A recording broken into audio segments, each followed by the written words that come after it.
Muy bien, seguimos aquí descubriendo la verdad. Ahora vamos a descubrir la verdad con Jorry Wharton. Él es un abogado joven que está postulando por el Partido Solidaridad con el número 12 al Congreso de la República para estas elecciones de enero 2020.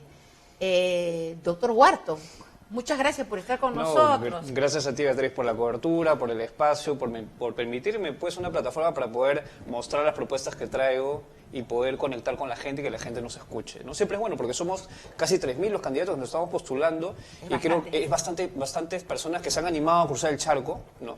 Y es esto ¿Por qué, importante. ¿Por qué? ¿Por qué te decidiste a postular? Mira, cuando me hacen la invitación, porque yo soy invitado independiente en el Partido de Solidaridad Nacional, es cierto, me hacen la invitación y verdaderamente sí lo pienso muy bien. Yo soy abogado y ejerzo la labor privada cerca de 10 años aproximadamente, pero siempre es la labor privada. Entonces sí lo pensé muy bien porque, digamos, gestión no había hecho, digamos, gestión pública jamás lo había hecho. Me lo pienso muy bien, pero dada la ruptura y la transición que tenemos actualmente para recuperar la democracia, creo que es importante que nos involucremos más como ciudadanos en la vida política.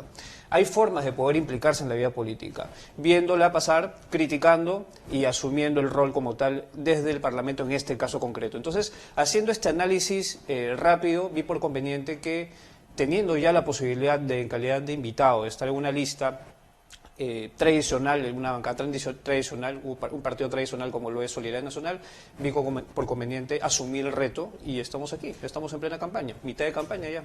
De repente tú nos puedes aclarar, porque yo cuando converso con algunas personas dicen, pero ¿cómo se ha metido en ese partido que está manchado con la corrupción? ¿Qué tienes que decir respecto a esto? Olvídate, la verdad es que sí hay una resistencia por parte de muchos ciudadanos que están susceptibles, lo sabemos todos, por el tema Luis Castañeda Locio y las vinculaciones que tiene. Pero quiero que sepan que los candidatos también traen propuestas autónomas independientes, ¿no? También hay que analizar el voto desde el punto de vista de que tú también votas por la persona. Evidentemente el partido tiene cierta influencia respecto de, digamos, de las ideas conjuntas que uno muestra como grupo político, como bloque político, pero el candidato también tiene autonomía sobre sus propias propuestas. Bien, entonces hay que hacer un análisis ahí. Particularmente voy a defender mi candidatura, yo soy independiente, no soy afiliado político, no soy militante político, no he tenido pasado político, es mi primera experiencia como político, digamos, como candidato al Congreso de la República y en general como candidato a cualquier tipo de cargo político. Entonces, no me acompaña un pasado político, no tengo un pasivo político, por así decirlo, y es bueno que siempre aclararlo. Además, también es bueno aclararlo y digamos, creo que encaja respecto a lo que estoy indicando, que el voto es preferencial en estas elecciones. No hay arrastre, el denominado arrastre de votos que se le dice para las elecciones ordinarias no aplica aquí. Aquí aplica el voto preferencial. Entonces es importante que las personas votantes analicen bien y también tengan conocimiento de que esto funciona así, ¿no? De que para estas elecciones funciona el voto preferencial. Esto es, puede salir el número 30 y puede quedarse atrás el número 4, el número 5, entonces eso es verdad y eso hay que ir aclarándolo, porque lo comento porque ciertamente los candidatos que venimos de partidos que ya tienen o han tenido pues una participación más activa y quizás también tienen pues varios pasivos políticos y arrastran toda una qué sé yo, digamos, un mal pasado político, por así decirlo. Cargamos a veces los candidatos que recién estamos, digamos, iniciándonos, cargamos con todo ese pasado político. Pero es bueno saber de que existen, o de que al menos para este tipo de, actualmente para este tipo de candidatura, estos procesos, actualmente opera el voto preferencial y es bueno que las personas lo tengan claro. Bien. Ahora, yo aprecio mucho que en este momento haya gente como tú, que haya dejado como norma, que acabamos de escuchar su intervención, que ha dejado, digamos, la comodidad de su estudio, de su actividad académica, para dar un paso de sacrificio, de ir a un congreso de tan pocos meses. O sea, a lo mucho pues serán 14 meses, teóricamente son 16, pero mientras se instala y todos, 14 meses. Y dicen, ¿por qué no se esperan? Si quieren ser congresistas, ¿por qué no se esperan hasta el 2021, que pueden estar 5 años? Sí, ¿Te hago esa pregunta? No es tan sencilla la decisión, pero justamente como lo dijo la candidata que entrevistaste en el bloque anterior, es cierto de que estas elecciones no hay que mirarlas por encima del hombro, son trascendentales, son súper importantes porque te pueden cambiar la Constitución en 1 año y medio. Entonces es importante que las personas que están asumiendo el reto de postularse y pretender ser elegidas puedan tener una actividad que impida que exista este tipo de cambio. Entonces es por ello que yo me animo. Sí, me lo había planteado, yo particularmente me lo había planteado, y de hecho lo conversé con mi familia, quizás pretender una candidatura posterior para el 2021, pero haciendo un análisis costo-beneficio dije, yo creo que este es el momento quiebre, ¿no? Este es el punto quiebre, este es el momento bisagra, este es el momento en el cual nosotros debemos asumir el reto. Acaban de disolver el Congreso, necesitamos recuperar la democracia a través de un equilibrio de los poderes del Estado. Entonces, qué mejor momento que este para poder asumir el reto como tal. Entonces, por eso es que yo me animo a postularme, independientemente de si más adelante puedan haber otros proyectos. Me interesa mucho este periodo porque es un periodo que considero yo es súper trascendental para la historia del país. Estamos completamente de acuerdo. ¿Cuáles son tus propuestas? ¿Qué piensas lograr? Porque por ahí he visto planes propuestos por diferentes candidatos, pero sí me han parecido bien, ¿qué te puedo decir? Pintorescos. ¿Por qué razón? No porque estén mal hechos, sino porque contienen una cantidad de temas que esto no tienen idea de que en el Congreso, en principio, para que un proyecto de ley cuaje, tienes pues que tener un consenso con los demás congresistas, por lo menos una mayoría en el Congreso. Exactamente. Pero han puesto múltiples proyectos de leyes en un montón de temas, yo creo que quieren atarantar a sus votantes, pero hay que tener planteamientos realistas. ¿Cuáles son los planteamientos de Jordi? Seguramente, y te entiendo perfectamente, Beatriz, seguramente a veces los candidatos se animan mucho a tratar de trasladar sus ideas y de repente no hacer un análisis profundo de las mismas, porque dicen, ya cuando yo sea elegido con mis asesores vemos cómo lo sacamos adelante. Bueno, particularmente, respondiendo a tu pregunta, yo tengo 4 propuestas eje, ¿bien? Principalmente la lucha frontal contra la corrupción, pero aterrizada, ¿no? No solamente quedarme con el lema. Con el espíritu de lucha, sino se propone cadena perpetua para corruptos y muerte civil para los mismos. Cadena perpetua, elevar las sanciones penales para que los funcionarios que han sido condenados por delitos de corrupción paguen con cadena perpetua. Me parece que es una respuesta rápida para un país que lamentablemente ha sido hipotecado, ha sido totalmente flagelado desde el punto de vista económico, miles de millones de pérdidas en temas de corrupción, y creo que los ciudadanos merecen una respuesta rápida y creo que algo contundente. No es la cura para todo, pero creo que una respuesta contundente, y por respeto a los ciudadanos debemos plantear una cadena perpetua y muerte civil para que se inhiban determinados derechos civiles de las personas que han sido condenadas por delito de corrupción. Seguidamente planteo una ley o una política migratoria eficiente y un control fronterizo adecuado.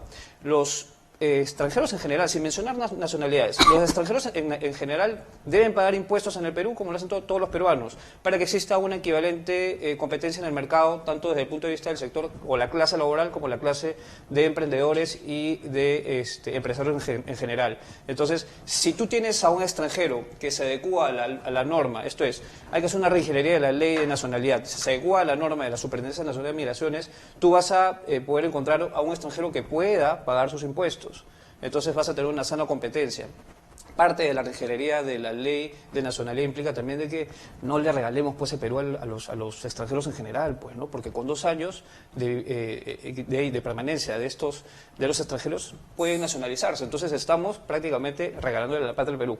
La patria a los extranjeros. Pero es que ese es el plan. Exactamente. El plan del pacto migratorio es ese. Que ese es el tema más crítico, uno de los temas críticos, porque hay muchos otros que nos están obligando a ir al Congreso a pelear la integridad y la soberanía del Perú. Pero, ¿qué harías tú concretamente con el pacto migratorio? Mira, lo que se trata de evitar es que nosotros no caigamos en esta brisa bolivariana, evitar de que se exista pues toda... o se le den más facilidades a las personas o a los extranjeros para que ellos se inserten en el Perú, inserten de manera, digamos, nociva, ¿no? Yo básicamente lo abordo porque también el control migratorio es un control totalmente nefasto. ¿Han visto cómo han ingresado todos estos malos elementos, unos elementos totalmente nocivos que han afectado a la salud pública del Perú, la salud mental del peruano? Hemos visto el caso del descuartizamiento, que es un caso altamente nocivo para la salud mental. Entonces, yo creo que a todos nos ha trastocado de alguna manera, ¿no? Entonces, mi propuesta va por ahí, va por el control fronterizo y una ley migratoria eficiente. seguidamente planteo que se ejecute, porque el marco normativo está para la digitalización del sistema judicial en general, pero lamentablemente no se ejecuta, ¿no? El sistema judicial es un sistema totalmente obsoleto, inoperante. El sistema judicial implica también la labor del Ministerio Público y del Poder Judicial como tal. Totalmente inoperante, ¿no? No es posible que tengamos que esperar 5, 4, 6 años para que exista una sentencia de primera instancia y sea papel muerto para las personas que casualmente buscan en el Poder Judicial, buscan una sentencia que le dé justicia. Entonces no es posible que la persona que te criminalizó, ¿no?, tenga que esperar 5 años para que exista una sentencia. O sea, en esos 5 años te puede haber extorsionado, revictimizado, te puede haber mandado a sicariato. Entonces, ¿de qué estamos hablando? Respecto a eso, a mí me parece increíble. Yo cuando entré a trabajar en la Comisión de Reforma Judicial, era estudiante de Derecho, era el año 1977. Y en ese tiempo los juicios se heredaban. O sea, duraban 10, 15, 20 años y algunos se heredaban. O sea, podían haber juicios de 30 años y de 40 años. No, y tú te vas a conversar con el juez. Sí. Se hizo una reforma. Correcto. Y que funcionó, Los juicios empezaron a terminar 1 año, máximo 2 años, hasta llegar a la Corte Suprema. ¿Qué fue lo que pasó? Que se fue perdiendo todo ese esfuerzo, ese trabajo, capacitación de jueces, de fiscales, se perdió y luego volvió a caer en la misma inercia de ineficiencia, de ineficacia la administración de justicia. Entonces, eso a mí me parece pavoroso. Otra vez, una acción de amparo te puede durar 6, 7, 8 años. Y encima ahora han desarrollado ese amparo contra amparo. Entonces, tengo una pobre señora, ¿no es cierto? Esposa es viuda de un diplomático, que el diplomático ganó su acción de amparo y le han vuelto a plantear el amparo contra el amparo del fallecido. Y ella está litigando en ese amparo y ya este tema tiene pues como 12 años. Imagínate. Entonces es una cosa de locos. Esto no guarda relación cabal con lo que se necesita. Con lo que se espera. Por justicia en una nación. Entonces, ¿qué propones tú respecto a esto? Yo tengo amigos que trabajan en el sector público, que trabajan en el Poder Judicial, y entiendo también cuál es su postura cuando son estos plantones y esperan pues las vacaciones judiciales, pero lamentablemente en esta ocasión yo no me puedo poner de ese lado, ¿no? Lamentablemente esto de las huelgas lo único que hace es lo que tú dices, ¿no?, generar mayor ineficiencia del Poder Judicial. Particularmente, y lo voy a mencionar porque es parte también de una de las propuestas que traigo, particularmente lo que tratamos es erradicar la violencia contra la mujer. He llevado un caso muy puntual que ha sido muy mediático, el caso Macarena Vélez contra el abogado Adolfo Bazán, y en este caso concreto, las 6 víctimas, lamentablemente, que se han procesado, que ya están en etapa fiscal, lamentablemente hay toda una lentitud por parte del Ministerio Público que tengo que ir a impulsar constantemente, pese a que es un caso que se ha mediatizado, que ha salido en los principales medios de comunicación. Imagínate, o sea, los otros casos, uno hace una suerte de análisis respecto de los otros casos, tú dices, estos están abandonados, porque es un caso que está totalmente mediatizado, no avanza. Y eso que los propios fiscales nos dicen, por favor, no hablen con la prensa, no levanten la voz, manejémoslo protocolarmente, pero aún así no avanzan los casos. Entonces, de verdad que es inaudito, es inaudito.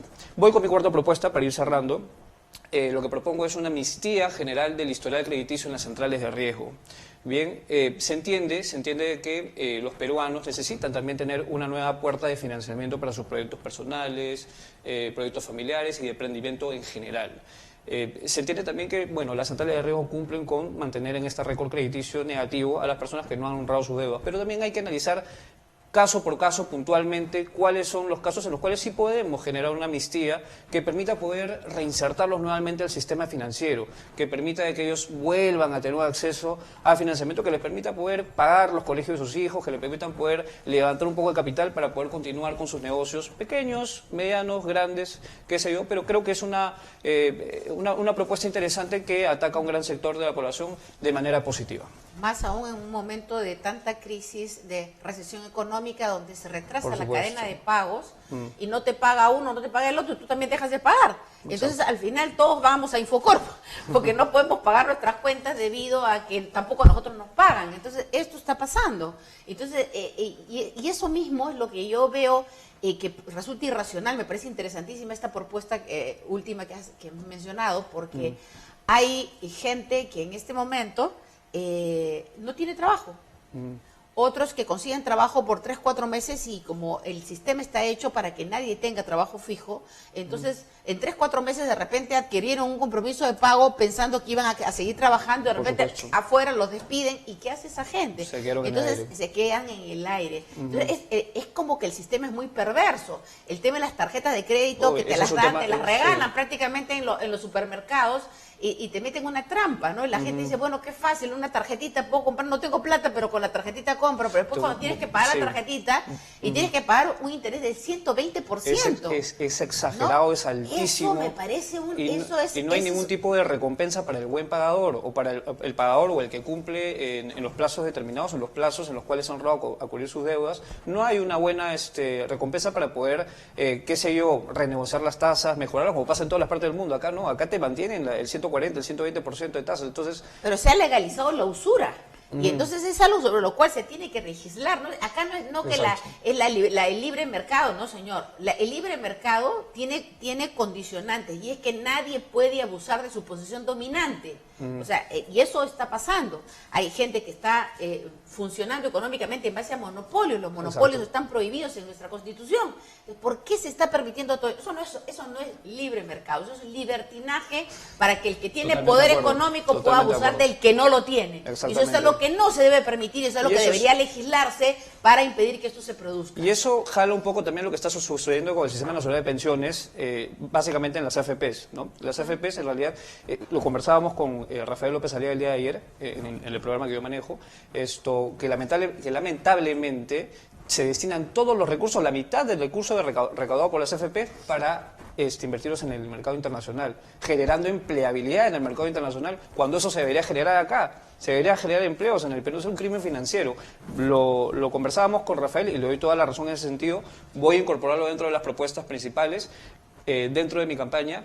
Inicialmente, voy a repetir rápidamente las propuestas que me acompañan, que son las propuestas eje, cadena perpetua para corruptos y muerte civil para los mismos, ley migratoria, política migratoria eficiente y control fronterizo, que exista una adecuada procesos eficientes, procesos rápidos a partir de una aceleración y de la exigencia de que este sistema de digitalización finalmente pues se ejerza, y lo que conversábamos hace un momento respecto de las tarjetas de crédito y el sistema financiero, ¿no? Que puede existir algún tipo de amnistía por parte del Estado para las personas que verdaderamente lo necesitan y lo merecen. Eso serían básicamente las propuestas. Seguramente podríamos ampliar, pero no quisiera yo tampoco extenderme demasiado con las propuestas que existen, porque la realidad es que uno tiene que ser consecuente con cada propuesta. Tú no puedes vender 10, 15 propuestas que finalmente no vas a poder sostener en el tiempo ni aplicarlas cuando seas elegido, pues, ¿no? Estamos plenamente de acuerdo. Muy bien, solamente una pregunta final. ¿Por qué tendríamos que creerle a Jory Wharton, ¿no? El doctor Jory Wharton, de que estas propuestas las va a poder aprobar, va a poder conseguir que los demás congresistas tengamos en cuenta que un solo congresista no puede aprobar estos proyectos, que va a poder convencer de sus propuestas a los demás miembros del Congreso? Bueno, principalmente, soy, y lo sabe, no tengo pasado político, soy un candidato joven, nuevo, una figura política nueva. Vengo con convicciones fuertes, potentes, mis propuestas son bien estudiadas, son bien analizadas, tienen sustento, no son de paporreta, las he analizado bien, las puedo debatir. Es más, si es que tú puedes generar un espacio de debate con otros candidatos en los cuales podamos debatir estos asuntos, sería ideal para poder quizás ahondar un poquito más respecto a estos temas y justamente responder esa pregunta, ¿no? Porque se trata de no llevar el speech, sino de desarrollar y sustentarlas legislativamente. Entonces, nada, yo espero que este 26 de enero puedan depositar su confianza en mi persona. Soy una persona joven, creo que el nuevo Parlamento debe tener una mixtura entre la gente con experiencia y también nuevas personas que le den un cambio generacional al Congreso de la República. Es importante esta suerte de mixtura para poder tener un Congreso sólido que pueda generar soluciones rápidas a los ciudadanos. El 26 de enero, si tengo tu confianza, marca el sol de solidaridad y escribe el número 12. Recuerda que tu voto es poder y ese poder debes saber trasladarlo a las personas que finalmente te van a representar en el Congreso con ese poder. Muy bien, el doctor Jory Wharton entonces estuvo con nosotros, es el 12 de solidaridad para el Congreso.